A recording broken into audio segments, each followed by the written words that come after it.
The emergency room at St. Arden erupted at 8:14 p.m. Paramedics burst in, pushing a gurney with a gravely wounded SEAL sniper. A stark line of blood marked their path, like a battlefield ripped into the bright hospital lights. 20 doctors swarmed, barking urgent commands, grabbing tools, their shouts battling the man's weakening life signs. Suddenly the sniper jolted awake. He wasn't confused or groggy, he was a trained warrior. His eyes darted, searching for threats. He ripped off his oxygen mask, his hand instinctively reaching for a weapon that wasn't there. "Don't touch me," he bellowed, kicking with such force that the gurney crashed into metal rails. Security guards froze. The doctors retreated. This wasn't a scared patient, it was raw combat reflexes clashing with the hospital's calm. Then the quietest person in the room moved forward. Nurse Ava Rios. She knew better than to get close, but she bent down to his blood-streaked ear and whispered a single word.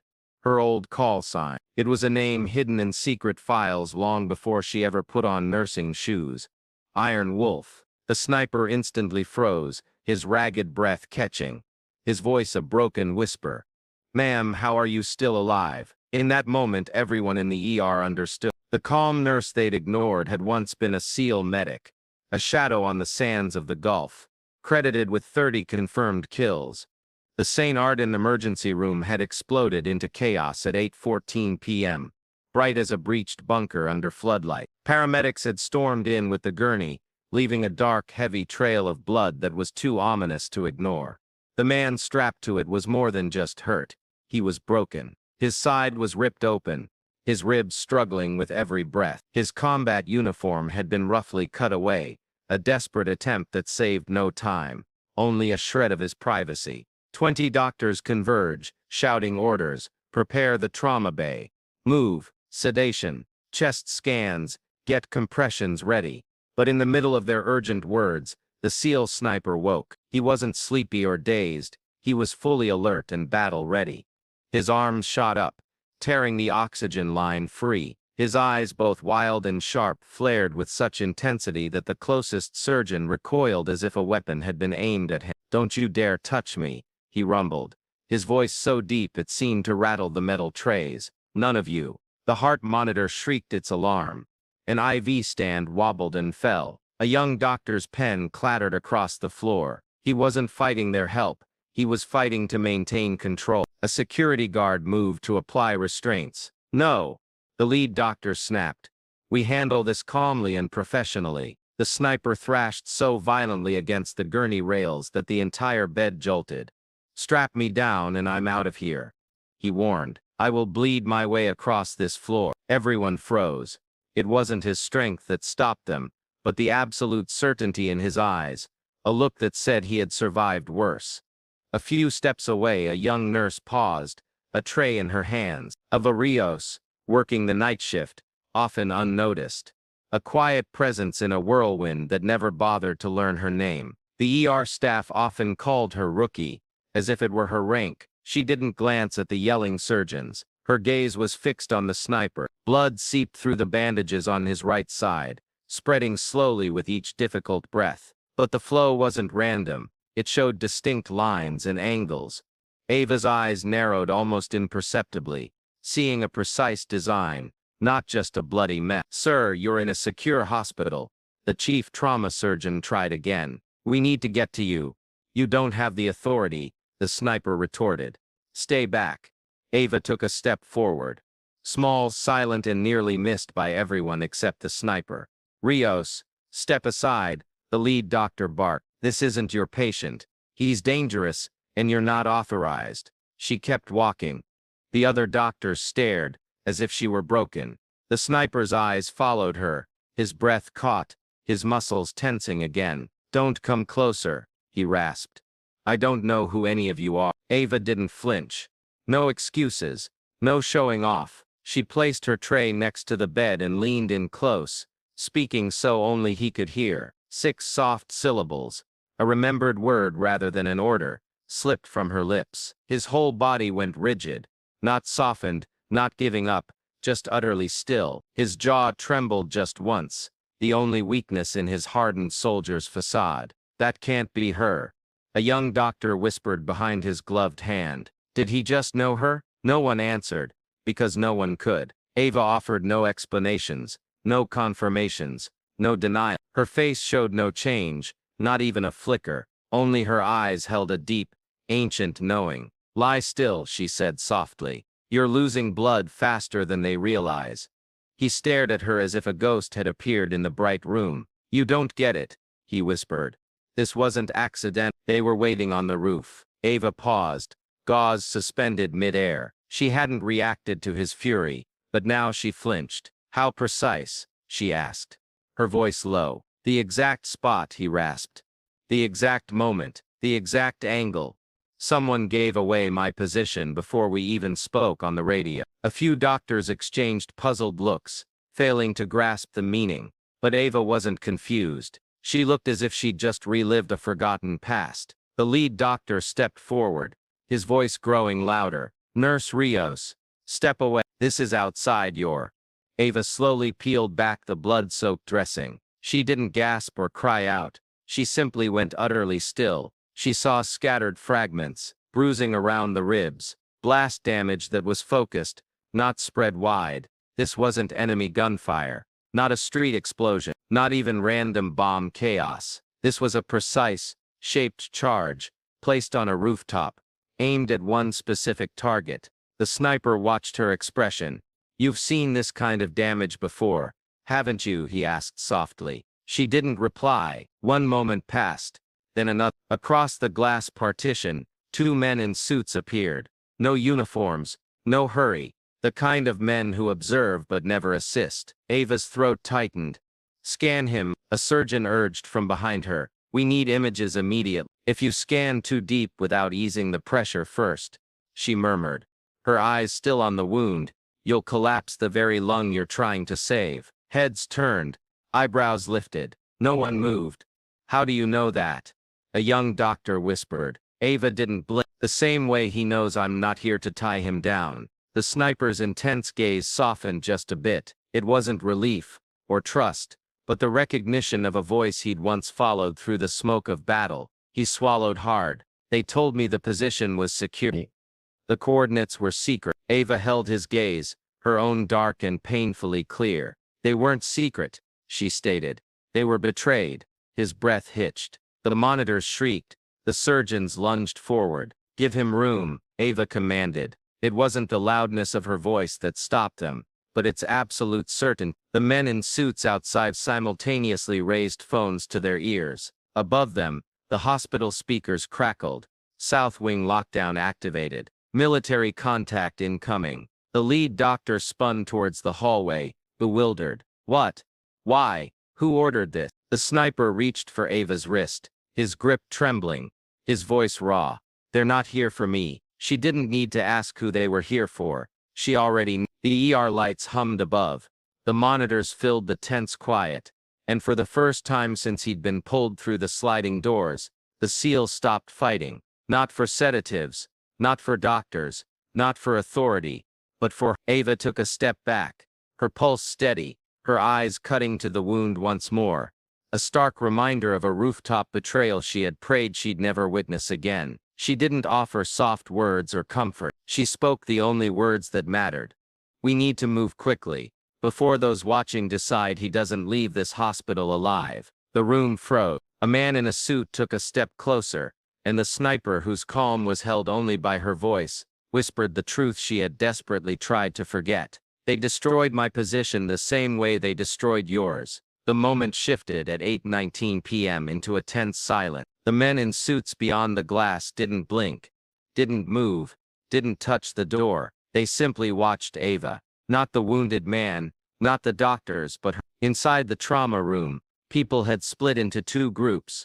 Those who still believed this was a typical emergency, and those who now understood it was something far more sinister. The lead doctor finally spoke, his voice sharp, barely hiding his fear. Rios, that's enough. Step back. Whatever personal link he believes he has with you, it doesn't change hospital rules. Ava didn't move.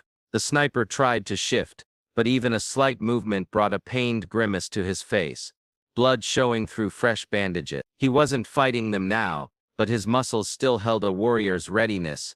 Elbows tucked, ribs protected, throat tight, as if awaiting a silent command to strike. "They planned it," he said softly, his eyes locked on Ava. The escape time was changed at the very last moment. Only 5 people knew about that update. A ripple of unease spread through the doctors behind her. They weren't trained for this type of dread. Not the fear of dying, but the fear of being deliberately killed, of planned destruction. Ava didn't look up at the doc. Her mind didn't require medical charts or scans. It held patterns etched deep from a war she never spoke about. "Who made the change?" she asked, her voice calm and firm. He swallowed, sweat trickling down his temple.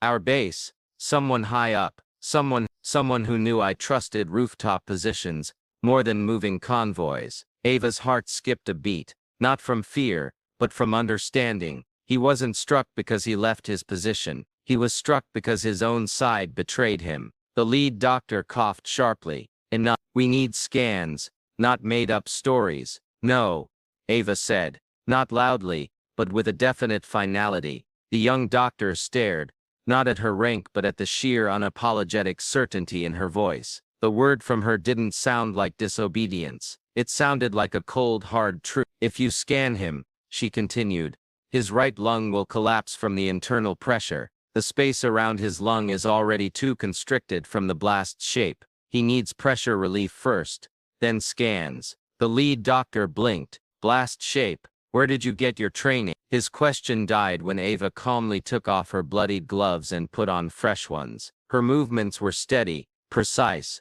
like a surgeon. She wasn't emotional or shaken. She was acting on instincts older than the hospital itself. The sniper's eyes never left her. He wasn't watching a nurse. He was watching a partner who had once shared rooftops with him, who understood angles where survival seemed impossible. She recognized the wound not as an accident, but as a deliberate act. The surgeon closest to her lowered his voice. "Rios, are you suggesting this was intentional harm?" Ava didn't need to reply. Her silence was all the answer needed. She gently turned the sniper's body, revealing the wound's edge again. The doctors leaned closer, expecting a bloody mess. Instead, they saw something more chilling: clean fragmentation. Too perfect. A blast that was directed, not scattered. No chaos, no sudden panic, no warning. A professionally delivered attack. The sniper's voice was raw, tinged with shame. "If I hadn't moved exactly when I did, they would have blown my head off. That bomb wasn't meant to chase me away. It was meant to wipe out everything." A nurse gasped. A pen clattered to the floor. The men in suits outside remained motionless. Ava spoke only to him. "How did they know your exact location?" He didn't flinch. "I told you, only 5 people. Just 5 had the updated information." Ava's jaw tightened subtly. He spoke the same number she once knew, a number that had shrunk from 5 to 4, then 3, after a rooftop operation that didn't return everyone. Before another word could be spoken, the monitor screamed. His heart rate soared, oxygen levels plunged, and blood pressure dropped rapidly. It seemed chaotic, but it was a specific pattern. This wasn't simple panic. This was his body reliving the explosion before his mind could process it. A young doctor grabbed a sedative tray. "No," the sniper barked, his voice raw with terror. Ava raised a hand, a silent command. "Don't touch him." The room froze, obeying her. The lead doctor stared. "You can't let a violent patient dictate treatment." "He's not violent," Ava corrected. "He's reacting to precise trauma. Set at him now, and you'll trigger a sensory flashback. You'll lose him to the memory, not to his wounds." She pressed 2 fingers gently against his shoulder. It wasn't forceful, not a restraint, but a steady presence. His breathing gradually eased. The alarm still blared irregularly, but the man on the gurney visibly relaxed. At last everyone understood. He wasn't afraid of death itself. He was terrified of being erased, swallowed by silence, just as that rooftop had tried to claim him. The men in suits outside finally stirred. One lifted a phone, the other began lowering the blinds halfway. The glass mirrored their faces, but Ava didn't look. She checked the bleeding again, slow and precise. Her expression wasn't one of horror but grim confirmation. The exact pattern she had prayed never to see again. "Rios," the lead doctor said, his voice now soft. "You're not just a night nurse, are you?" Ava remained silent. The sniper answered for her. "She's the only one they never questioned officially. The only one who walked away when the rest of us couldn't." The room didn't gasp this time. It simply fell into a profound stillness. Ava's jaw tightened, and she finally met the lead doctor's gaze. "Scans in 15 minutes, she stated. "First, a chest tube to stabilize the lung, then imaging, and only when his body can handle lying flat." The doctor nodded without protest. Not because he fully understood, but because her unwavering certainty drowned out his medical training. The sniper exhaled, his eyes softening only for her. "Thank you," he whispered, his voice thin. Ava didn't blink. "Don't thank me," she replied. "Just stay alert." His eyes flicked again towards the blinds where the man in the suit still stood. "They'll come for me," he murmured. "They always want the survivor." Ava froze. For a brief moment, the truth peeked out from beneath her nurse's uniform. "No," she said softly. "This time, they came for me." Every doctor in the room felt a chill. The blinds fully closed. The hallway outside fell silent. And the hidden layers of whatever life Ava carried cracked open. Just enough for the next truth to seep out. By 8:20, the trauma bay had transformed into a command center draped in hospital sheets. The blinds were now completely shut, blocking the hallway, trapping a truth inside that no one was prepared for. The figures in suits hadn't left. Their dark shapes remained, patient, watchful, predatory. Inside, every doctor instinctively waited for Ava to act. She had in a strange way become the center of their world, not through power but through her profound understanding. The sniper's breathing grew harsh again, short, shallow gasps. Pressure was building under his skin and bandages. His fingers gripped the gurney rail tightly.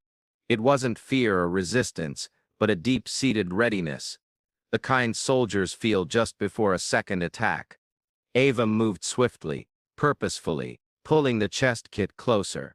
The lead doctor stepped toward her, caught between objection and yielding. "Rios, if you're mistaken," he said. "He'll only die a slower death." Ava replied, "He won't." Her voice was calm, sharp, too absolute to question. The young doctor closest to them swallowed hard and adjusted the suction tube.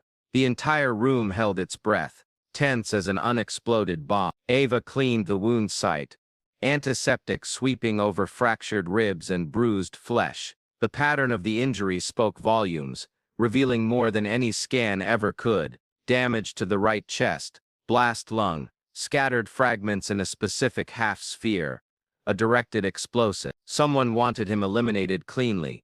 The sniper met her gaze, his jaw clenched. "They destroyed the position," he said. "They wanted it to look like an accident, not a planned killing." Ava's face revealed nothing, but deep within her, something ancient and fierce stirred. A memory of a stairwell collapsing, of comrades whose names were wiped not from honor rolls, but from history itself. She positioned the needle. He didn't flinch. He tensed, ready, as if he'd been through this many times before. "On my count," she murmured. "No," he rasped. "On yours." "I trust your voice." The doctors exchanged looks, confused, impressed. Uncomfortable but no longer doubtful. Not after seeing the wound's clear pattern. Not after the silent men in suits. Not after the closed blinds. Ava inserted the needle with clean, steady control. A sudden hiss of trapped air escaped from his chest cavity. Pressure, held back for too long, finally released.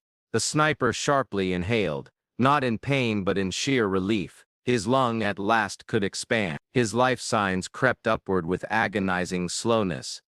Like a gauge slowly remembering what it felt like to live. "He's getting better," a young doctor breathed. Ava didn't smile, didn't sag, didn't show victory. She adjusted his oxygen flow, her voice quiet. "He's not out of danger," she said. "He's just breathing." The lead doctor finally voiced the question everyone was thinking. "How did you know the precise placement of that explosion?" Ava didn't look up. "You don't learn blast patterns from books." A younger surgeon whispered, "Then where?" The sniper answered for her. Rooftop, just like mine. The same angle, the same destructive mark. All heads turned. Ava neither confirmed nor denied. She simply changed her gloves and checked the drain tube, moving the overhead light so the wound was fully revealed, illuminated by the cold truth. Before anyone could speak again, the intercom crackled. Military contact entering the south wing. All personnel remain in current positions. Ava's eyes flicked to the blinds. The men in suits still hadn't moved. They were waiting, not for the patient. They had known he would survive the explosion long before the alert came. They were waiting for her. The sniper saw it too. "They'll tear this place apart to get to you," he said. Ava removed a bloody pad, her voice a whisper lost beneath the hum of machines. "They already did," she said. "Just not this building." Her words settled in the room like the dust after an explosion. A nurse dropped a clamp. No one bothered to pick it up. The lead doctor strode toward the door, tension stiffening his back. "I want answers. Who gave permission? What are they doing here? This is a hospital." Ava didn't react. "You won't receive explanations," she told the doctor. "You'll receive classified silence." The room fell quiet again because her tone left no room for argument. It was a weary acceptance, not fear or pride in her past, just the grim understanding that once warfare enters a brightly lit hospital, normal rules disappear through the back exit. The sniper winced, his voice tight. "Did they force you back?" Ava taped the tubing, her fingers steady even as her pulse raced. "No one forces me anywhere now. I left on my own terms." He stared at her as if that statement caused him more pain than his injuries. "You walked away from a hidden life. They don't let shadows just disappear." She met his gaze with an expression almost human. "They did, once." He swallowed hard. "And they regret." Ava turned away from the bed, the only time she had retreated since first approaching him. She braced her hands on the counter, her breath shallow, shoulders tense. The memory that gripped her wasn't of gunfire, blood or collapsing roof. It was the haunting silence afterward. Not the silence of grief, but of complete removal. The lead doctor tried again, his words softer. "Rios, you don't have to do this. Whatever happened, you're here now. You're safe." Ava exhaled slowly through her nose. "You don't get hunted," she said, "because you're safe." The overhead lights hummed in the quiet. Despite his pain, the sniper shifted, drawing her attention back. "You still haven't told me," he murmured. "Who betrayed our position?" Ava's jaw worked, a muscle twitching beneath her skin. She leaned back over the wound, checking the drain output, avoiding his eyes. "Don't ask questions you're not meant to hear," she whispered. "Not in this room." His breathing eased, not from calm, but from a weary acceptance. This wasn't fear. This was seasoned experience. He had seen that look in her eyes before, in the faces of men told they were no longer soldiers, but merely ghosts in a secret cleanup operation. Before she could fully step away, alarms blared again, not a full crisis, but a persistent warning. Ava glanced up, her heart rate rising steadily. Not from panic, but something else. "Incoming position change," she muttered.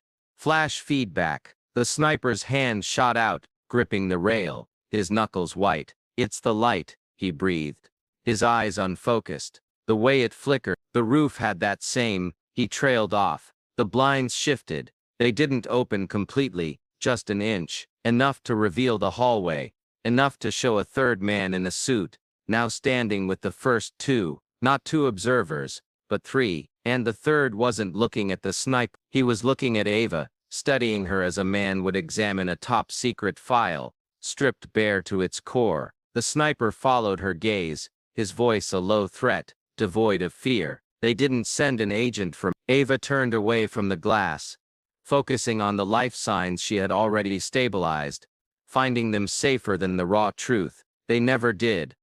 The lead doctor took a step back, finally grasping the true power dynamic of the night. Medicine held no authority in this room. The hospital itself didn't either. Whatever life Ava had abandoned, desert missions, rooftop combat, the haze of extraction, had found her here, amidst antiseptic and hospital forms. The sniper closed his eyes just enough to hide a tremor. "I won't let them take you." Ava didn't soften, didn't flinch, didn't let comfort enter her voice. It's not your choice. And it's not your battle. He opened his eyes again, the steely resolve returning. It is my fight, he countered. If they attack me just to make you appear. Ava froze mid-dressing change. She didn't look at him, but she didn't move, because he was correct. They hadn't aimed to eliminate him. They had targeted him to bring her out. The blinds shifted another inch. And the third man in the suit lifted a badge. It was plain, without color or rank. Authority without official markings. The kind that doesn't ask permission, but simply appears. The blinds rose a final inch. Not enough to reveal the outside world, but just enough to confirm it was already deeply inside. 3 identical motionless figures stood there now. The closest surgeon backed away from the gurney, as if distance could make him irrelevant. The young doctor who had whispered earlier stood with his arms crossed tightly, silently praying to be invisible. Nurses adjusted supply carts without any intention of touching them. The lead doctor swallowed, the sound clearly heard over the heart monitor. Ava still didn't turn. She tightened the chest seal, checked the tube, read the numbers. Every action careful, every moment precious. She had been in rooms like this before, though they were not hospitals. They were debriefing sites disguised as first aid tents, command centers pretending to be rescue operations. The sniper, pale but breathing more deeply now, watched her hands with intense focus. You can still leave, he murmured. She didn't answer, because he was wrong, and they both knew it. The door to the trauma bay clicked shut, not loudly, not with drama, just a soft final sound, enough to end all doubt. The third man in the suit stepped inside. No announcement, no flash of a badge, no rank spoke. His shoes were gleaming, far too clean for a South Wing that had just seen death so close. He nodded once to the lead doctor, a sign of respect, not a greeting, then turned to Ava Rios. Ava still didn't look at him, not yet. She carefully removed her bloodied gloves, discarding them with the precision of someone getting rid of proof. You shouldn't be here, she stated. Quite the opposite, the man replied, his voice calm. For now this is the safest place for you. It wasn't a direct threat, which somehow made it worse. The sniper pushed himself higher despite the tubes and pain. She saved my life. If you're giving out awards, give them to her. If you're here for me, we're not, the man said. He spoke gently, as if explaining something simple. Ava finally turned to face him. Then say it, she breathed. Say why. He studied her face, searching for any weakness. There was none. She had sealed those deep scars years ago. You left a classified program, he stated, without official questioning, without an exit report, without being brought back into normal life, without a trace. We allowed it. We didn't hunt you. We granted your request to be removed. Request, she echoed, as if the word tasted bitter and metallic. You earned it, he responded, until your unique mark showed up again. The air in the room grew heavy, hard to breathe. The humming fluorescent lights suddenly felt menacing. The sniper's voice grew sharp. She didn't reappear. You forced her out by destroying a safe position. The man in the suit didn't blink. Your mission failure was regrettable, he said to the sniper, but essential. The surgeons flinched. Security guards froze. Ava closed her eyes. You created an explosion, the sniper growled. You made it look like the enemy did it. We made it look like war, the suit corrected calmly. War is simpler to explain than bringing back a lost asset. The sniper tried to sit upright. Too quickly, too roughly. Pain doubled him over. His breath caught.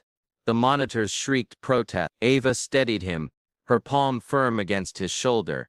A careful but grounding touch. Easy, she murmured. He relaxed. Not from her touch, but from the sound of her voice. The man in the suit allowed the silence to linger before speaking again. The call sign you used, he said to Ava, was thought to be retired. His response confirms it's still active, which means you remain active, whether you wish to or not. She shook her head, slowly, with control. I buried that name, and yet, he responded. It answered tonight. A sharp memory flashed across her eyes. Dust in her mouth. A rooftop crumbling. 3 men she couldn't save because orders forced her to prioritize the living over the dying. The sound of the explosion didn't echo.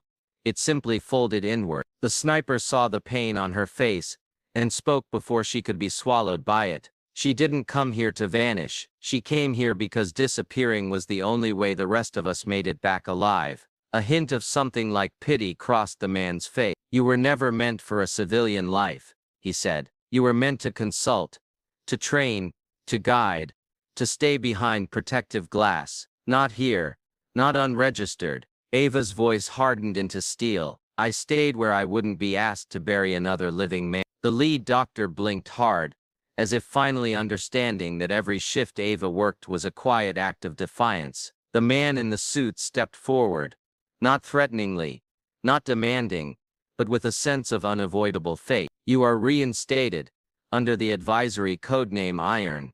No, Ava snapped, the single sharp word cutting through the air. You do not use that name here. The sniper forced a breath, his knuckles white around the rail. You used me, he said to the man in the suit. You hurt me just to get her to show herself. We knew the lung injury wouldn't kill you, the suit replied. We knew she would react. We needed proof she was still out there. Ava's chest tightened, not from fear or surprise, but from the deep sting of betrayal, the kind dealt by those who speak in cold strategy instead of shared humanity. You could have simply asked, she said. We did, he answered. You didn't reply.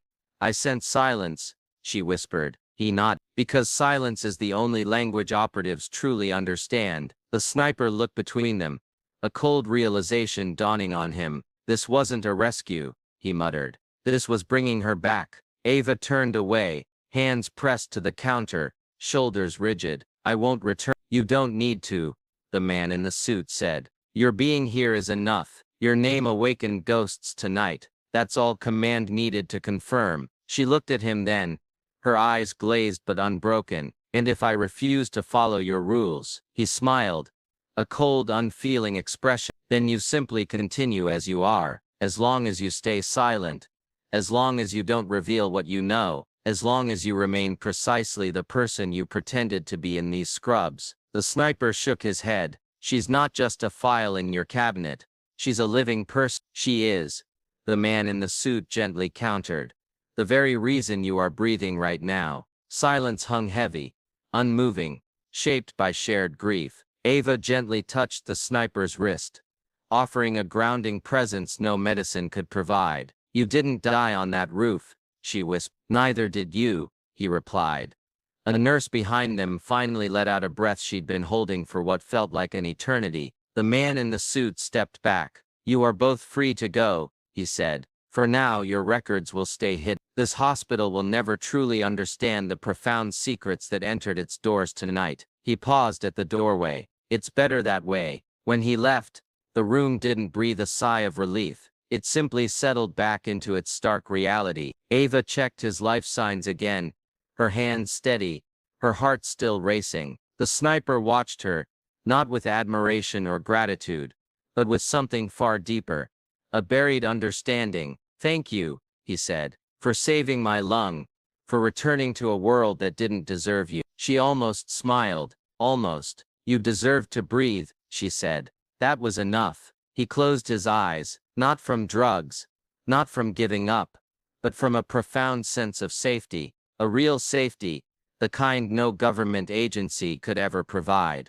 Ava took a step back, then another. She reached the doorway. The hospital staff parted, not with applause or spoken respect, but with a silent space finally given to someone they had never truly seen. She paused, her hand resting on the doorframe, her heart finally settling into the body she had worn to survive this long. When she looked back, it wasn't at the agents or the doctors, it was at the man she had once treated under the cover of night vision and a nameless sky. If you believe someone like him deserves more than being used, she whispered, her voice faltering just once, then remember that someone like me doesn't disappear just because you choose to forget. She stepped out, the lights above hummed, the monitor steady, and the hidden war receded back into the quiet life of a nurse.